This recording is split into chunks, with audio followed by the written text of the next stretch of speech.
Football বিশ্বে সত্যই একটি বড় চমক। 2026 সালে এপ্রিল-মে মাসের রিপোর্ট অনুযায়ী দীর্ঘদিন ইনজুরি কাটিয়ে সান্তোসে ফিরে আসা অবিশ্বাস্যভাবে ফিটনেস ফিরে পেয়েছেন।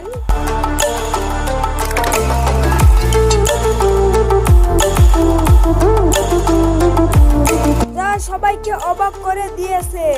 সাম্প্রতিক মেডিকেল রিপোর্ট ও শারীরিক সক্ষমতা পরীক্ষা নেইমারে বর্তমানে গ্যাব্রিয়েল বারবোসার চেয়েও ভালো ফিটনেস দেখাচ্ছেন বলে খবর এসেছে।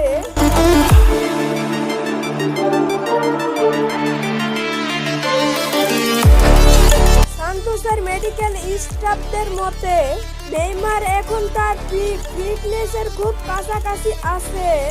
ব্যক্তিগত থেরাপি ডিস্কের অধীন ডাবল সেকশন করে তিনি এই ফিটনেস ফিরে পেয়েছেন।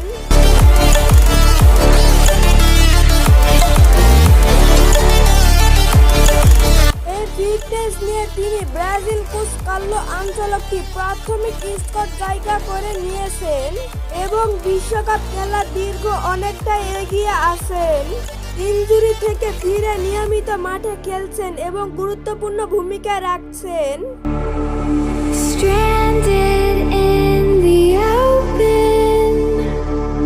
এই ভিডিওতে নেইমারের ইনজুরি থেকে ফিরে আসার আপডেট এবং কামব্যাক ম্যাচ নিয়ে ভক্তদের উত্তেজনা দেখা পারবেন, যেখানে প্রতিদিন ব্রাজিলের ঘরোয়া ফুটবল গ্যাব্রিয়েল বারবোসাকে সবচেয়ে ফিট খেলোয়াড়দের একজন ধরা হতো।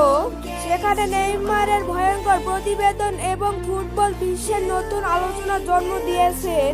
আর নতুন নতুন ভিডিও পাওয়ার জন্য চ্যানেলটা অবশ্যই সাবস্ক্রাইব করবেন। ধন্যবাদ। আসসালামু আলাইকুম।